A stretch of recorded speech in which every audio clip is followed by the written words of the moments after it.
నేను ఉత్తమ్ కుమార్ రెడ్డి గారు వెళ్ళి స్పష్టంగా గోదావరి రివర్ మేనేజ్మెంట్ బోర్డుకి మేమే సొంతంగా వెళ్ళి ఫిర్యాదు చేసినాం. గోదావరి రివర్ మేనేజ్మెంట్ బోర్డు తర్వాత జలశక్తి మంత్రి దగ్గరకు వచ్చి ఫిర్యాదు చేసినాం. అదేవిధంగా ఆర్థిక మంత్రి గారికి వేరే సందర్భంలో కలిసినప్పుడు ఈ అంశాలను ప్రస్తావించడం, ఎందుకంటే కేంద్ర ప్రభుత్వం ఆర్థిక సహాయం అందించబోతుంది.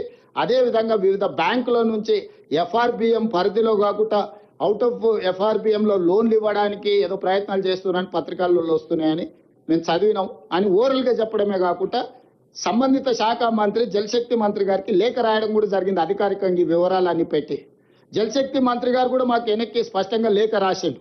ఇంతవరకు వాళ్ళు మాకు ప్రాజెక్టు రిపోర్టే ఇవ్వలేదు. ప్రాజెక్టు రిపోర్టు మీ అభ్యంతరాలను పరిగణలోకి తీసుకోకుండా అనుమతి ఇచ్చే సమస్యనే లేదు. ఏ రకంగా కూడా ఇంతవరకు మా దృష్టిలో లేదు. మేము ఖచ్చితంగా చర్యలు తీసుకుంటాం. సిఆర్ పాటిల్ గారు మళ్ళీ ఉత్తమ్ కుమార్ రెడ్డి గారికి లేఖ రాయడం జరిగింది. ఈరోజు ప్రభుత్వం ఎక్కడే నిర్లక్ష్యం వహించలేదు. ప్రభుత్వము రాజ్యాంగబద్ధ సంస్థలు కేంద్ర ప్రభుత్వానికి అన్ని రకాలుగా ఫిర్యాదులు చేయడం, అధికారికంగా లేఖలు చేయడం, కలవడము, పోవడము, రావడము, అన్ని విషయాలను క్షుణ్ణంగా బాధ్యతాయుతంగా మేము ముందుకు తీసుకువెళ్తున్నాము. ఉన్న పలంగా హరీష్ రావు గారు బయటకు వచ్చేసి మొత్తం తెలంగాణకు అన్యాయం జరిగిపోతుంది, మొత్తం నీళ్ళని తరలించుకుపోతున్నాడు చంద్రబాబు నాయుడు, రేవంత్ రెడ్డి మౌనంగా ఉన్నాడు, ఉత్తమ్ కుమార్ రెడ్డి గారు ఉత్తగానే కూర్చున్నాడు అని బకెట్ల బురద తీసుకొని చల్లుకుంటే వెళ్తున్నాడు. అయ్యా, ఈ పాపానికి పునాది వేసింది మీ మామగారు. ఆ రోజు నువ్వే ఆ సమావేశంలో ఉన్నావు.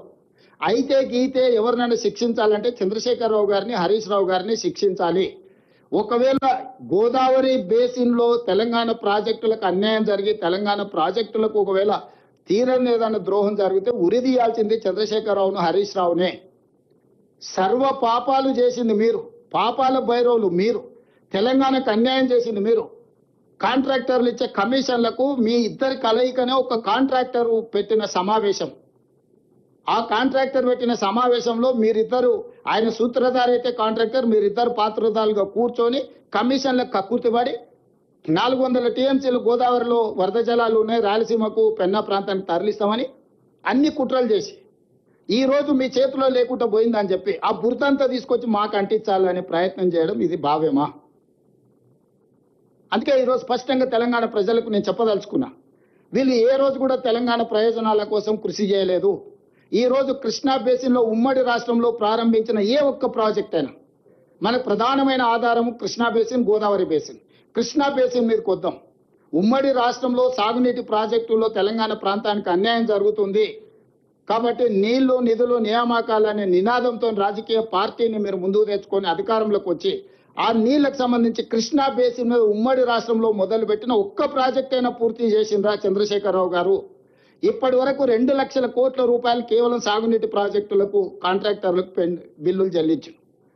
పాలమూరు జిల్లాలో మొదలైన ఏ ప్రాజెక్ట్ అయినా భీమా, నెట్టంపాడు, కోయిల్ సాగర్, కల్వకుర్తి, పాలమూరు రంగారెడ్డి ఎత్తిపోతల, నల్గొండలో ఎస్ఎల్బిసి, అదేవిధంగా ఇంకా మిగతా ప్రాజెక్టులు ఆ నుంచి ముందుకు వెళ్తే ఖమ్మం జిల్లాలో ఉన్న ఇందిరాసాగర్ లేకపోతే రాజీవ్ సాగర్ లాంటి ప్రాజెక్టులు, గోదావరి బేసిన్లో మొదలుపెట్టిన ప్రాణహిత చేవెళ్ళ కావచ్చు, ఇతర ప్రాజెక్టులు కావచ్చు, దేవాదులు కావచ్చు, సమ్మక్క సారలక్క కావచ్చు, ఏ ఒక్క ప్రాజెక్ట్ అయినా ఈ 10 సంవత్సరాలలో మీరు పూర్తి చేసిండ్రా? ఆనాడు తుమ్మిడిహెట్టి దగ్గర మొదలుపెట్టి ప్రాజెక్టు కట్టిన ఉంటే అసలు లిఫ్టులు లేకుండానే గ్రావిటీతోనే ఈరోజు ప్రాజెక్టులన్నీ కంప్లీట్ అయ్యి మొత్తం ఉత్తర తెలంగాణ సస్యశ్యామలం అయ్యేది ఉండే. కానీ కాసుల కక్కుర్తితోటి తుమ్మిడేటి దగ్గర కట్టకుండా వదిలేసి అబద్ధాలు ప్రచారం చేసి మేడిగడ్డ, సుందిల్ల, అన్నారం లిఫ్టులు కట్టి పంపులు పెట్టి మీరు కట్టుడు కూలుడు 3 ఏళ్లలో జరిగిపోయింది. 1,00,000 కోట్లు ఆవిరైపోయినాయి. ఈరోజు 1,00,000 కోట్లు ఖర్చు పెట్టిన ప్రాజెక్టు 1,00,000 ఎకరాలకు కూడా నీళ్ళు ఇవ్వలేదని అంటే మిమ్మల్ని ఏమనాలి? ఈ రోజు విచారణను ఎదుర్కొంటున్న సందర్భంలో, వాస్తవాలు బయటకు వస్తున్న సందర్భంలో తెలంగాణ ప్రజల్ని తప్పుదోవ పట్టించాలని చెప్పి లేనిది ఉన్నట్టుగా మొత్తం ఒక అబద్ధాన్ని ప్రచారం చేసి ఈ అబద్ధాల ముసుగులో మీరిద్దరు బతికి బట్టగట్టాలని ప్రయత్నం చేస్తున్నారు. నేను అడుగుతున్న సూటిగా సాగునీటి ప్రాజెక్టుల మీద ఇప్పటి వరకు 2 లక్షల కోట్ల రూపాయలు బిల్లులు చెల్లించారు. ఇంకొక 2 లక్షల కోట్ల రూపాయలకు టెండర్లు పెండింగ్ ఉన్నాయి. ఈ రోజు రాష్ట్ర ఆర్థిక పరిస్థితి ఎట్లుందో నేను మళ్ళీ చెప్పాల్సిన అవసరం లేదు. ఈ రోజు ఒక 1000 కోట్లు ప్రతి నెల సాగునీటి ప్రాజెక్టులు ఖర్చు పెట్టి ఎట్లయినా వీటిని పూర్తి చేద్దామంటే 500 కూడా ఇవ్వలేని పరిస్థితి వచ్చింది రాష్ట్ర ఆర్థిక పరిస్థితి. 10 ఏళ్ళు 2 లక్షల కోట్ల రూపాయలు ఖర్చు పెడితే 1500 కోట్లతోని పూర్తి కావాల్సిన కల్వకుర్తి పూర్తి కాలేదు. 500-600 తోని పూర్తి కావాల్సిన కోయిల్ సాగర్ కానీ, భీమా కానీ, నెట్టంపాడు కానీ పూర్తి కాలేదు.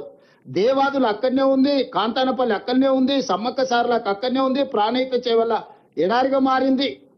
తుమ్మిడి ఎత్తి దగ్గర తట్ట మట్టి కూడా తీయలేదు. మొత్తం ప్రాజెక్టులను గాలికి వదిలేసి ఏడ పంపులు పెట్టి ఏడ లిఫ్టులు పెడితే ఏడ మా ఇల్లు నిండుతుందో అని ఒక ప్రణాళికబద్ధంగా మొత్తం రాష్ట్రాన్ని ఆర్థిక వ్యవస్థను దోసుకొని ఈరోజు అక్కసుతోని అసూయతోని అబద్ధాల ప్రచారం కల్పించి నిరంతరం 24 గంటలలో 18 గంటలు కష్టపడి సీతారామకు నీటి కేటాయింపులు మేము తెచ్చినాం. సమ్మక్క సారలకు ఒక కొలికి పట్టుకొచ్చినాం. పాలమూరు రంగారెడ్డి ఎత్తిపోతల నీటి కేటాయింపులను ఒక కొలికి పట్టుకొచ్చినాం. కల్వకుర్తి ప్రాజెక్టును పూర్తి చేసే ప్రయత్నం చేస్తున్నాం. ఈ రోజు సంగంబండ నుంచి అన్ని ప్రాజెక్టులను పూర్తి చేయడానికి ప్రయత్నం చేస్తాం. SLBC 42 కిలోమీటర్ల టన్నెల్ 30 కిలోమీటర్లు కాంగ్రెస్ కంప్లీట్ అయితే సంవత్సరానికి 1 కిలోమీటర్ కొడితే కంప్లీట్ అయ్యాయి.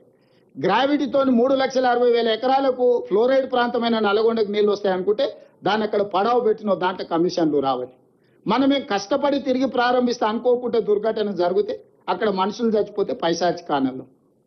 అసలు వాళ్ళ కళ్ళలో మనుషులు చచ్చిపోయినప్పుడు ఎప్పుడైనా హరీష్ రావు గారి ఫేస్ చూడండి, KTR ఫేస్ చూడండి, ఇట్లా వెలిగిపోతుంటది, ఇట్లా బల్బు 1000 వోల్టుల బల్బు లాగా. ఎక్కడైనా మనిషికి బాధ ఉంటుంది. మన మనుషులం రోడ్డు మీద కాకి చచ్చిపోయి కనిపిస్తే కూడా అరే ఏమో కాకి చచ్చిపోయింది కదా అని ఒక నిమిషమన్నా మనం సానుభూతి చూపిస్తాం. పిల్లలు చచ్చిపోతే అదే పైశాచిక ఆనందం. ఎక్కడైనా యాక్సిడెంట్లు ఎవరైనా మనుషులు చచ్చిపోతే అదే పైశాచిక ఆనందం. ఎక్కడైనా పనులు చేస్తుంటే కార్మికులు చచ్చిపోతే అదే పైశాచిక ఆనందం. మీ పార్టీ అకౌంట్లోనే 1500 కోట్ల రూపాయలు ఉన్నాయి. ఎవరు ఇచ్చిండ్రు అవి? తెలంగాణ ప్రజలు ఇచ్చినట్టువే కదా. అందులోకి వెళ్ళి ఆ కుటుంబానికో 10 లక్షలు, ఆ కుటుంబానికో 10 లక్షలు, ఆ కుటుంబానికో 10 లక్షలు ఈ దురదృష్టవశాత్తు ప్రమాదంలో చచ్చిపోయిన పేదలకు పంచిపెడతారని ఈ 18 నెలలు చూసిన. 10 పైసలు పిల్లికి కూడా బిచ్చం పెట్టరు.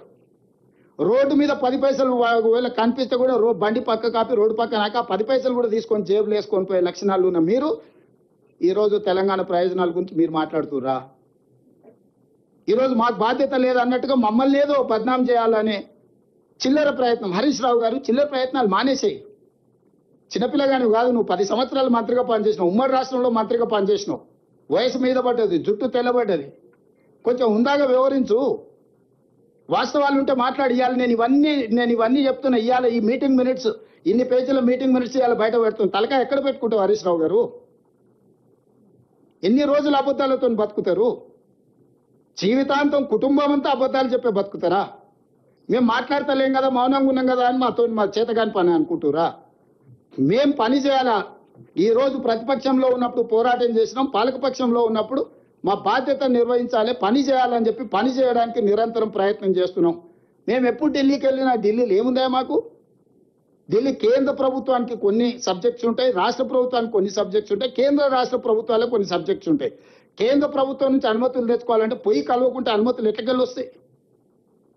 మేము డెట్ రీస్ట్రక్చర్ చేసుకోవాలి. నువ్వు అడ్డగోలుగా 11% అప్పులు తెచ్చినావు, దాన్ని 7% తగ్గించాలంటే కేంద్ర మంత్రిని కలవాల్సిన అవసరం లేదా? ఎన్విరాన్మెంటల్ ఇష్యూస్లో రోడ్లు, చిన్న రోడ్లు కూడా ఫారెస్ట్ ఏరియాలో 10 ఏళ్ల నుంచి రోడ్లు ఆగిపోయినాయి. ఎన్విరాన్మెంట్ మినిస్టర్ని కలవకుండా అనుమతులు వస్తే ఈ రోజు రీజనల్ రింగ్ రోడ్ మనం నిర్మించుకోవాలనుకుంటున్నా, మంత్రిని సర్ఫేస్ మినిస్టర్ని కలవకుండా అనుమతులు వస్తే ఈ రోజు మెట్రో అనుమతి తెచ్చుకోవాలనుకుంటున్నాం, ప్రధానమంత్రిని కలవకుండా మెట్రో అనుమతి వస్తుందా? ఈ రోజు మూసి ప్రక్షాళన చేసుకోవాలి అనుకుంటున్నాం, దానికి సంబంధించిన అనుమతులు నిధులు తెచ్చుకోవాలంటే ఎవరిని కలవాలి? నువ్వు ఇవన్నీ ఇస్తావా చెప్పు? రోజు ఆడికే వస్తాం, ఎర్రవల్లి ఫామ్ హౌస్కి వచ్చి కూర్చుంటాం, కూర్చుంటాం. వంతుల వారిగా నేను ఉత్తమైన డ్యూటీ చేస్తాం, ఒకరి తర్వాత ఒకరం. అన్ని మీరే ఎట్లాగ ఉన్నాయి కదా. 10 పైసలు మెత్తికి ఇవ్వండి, 50,000 కోట్లు ఏమవుతుంది? సంపాదించింది ఇద్దరు బాబామర్దలు అనుకుంటే ఒక 50,000 కోట్లు ఒక లెక్కనా? బాండ్స్ రాసిస్తాం రాష్ట్ర ప్రభుత్వం నుంచి. 10 పైసలు మితికి ఏడ దాచుకుంటారు? దాచిపెట్టుకొని టెన్షన్తో బీపీ షుగర్లు లో బీపీ వచ్చేసి హాస్పిటల్ వాడాల్సి వస్తుంది, దాచుకుని ఎవరు దొంగ ఎత్తుకపోతాడో అని. ఎందుకు వస్తున్నాయి లో బీపీ షుగర్లు? అడ్డగోలుగా సంపాదించి అవి ఎవడొచ్చి పట్టుకుంటాడు అని టెన్షన్తో వస్తున్నాయి. ఇట్లాంటి నీచమైన మనస్తత్వం ఉన్న ప్రతిపక్ష నాయకులు ఉండడం దురదృష్టకరము. ఈరోజు సమావేశం ఏర్పాటు చేస్తే దామోదర్ రావు రాడు, సురేష్ రెడ్డి రాడు, పాపం అమాయకుడు గాయత్రి రవిని పంపించాడు. ఏం చెప్తాం ఆయనను? పాపం ఆయన బాధలు ఆయనే. మాట్లాడితే రాసి కాగితం రాసి పంపించారు ఇదే చదువు అని. అది చదివినాక మాట్లాడితే ఆయనకి ఏం తెలుస్తలేదు, ఇక లేదు వాకౌట్ అన్నాడు.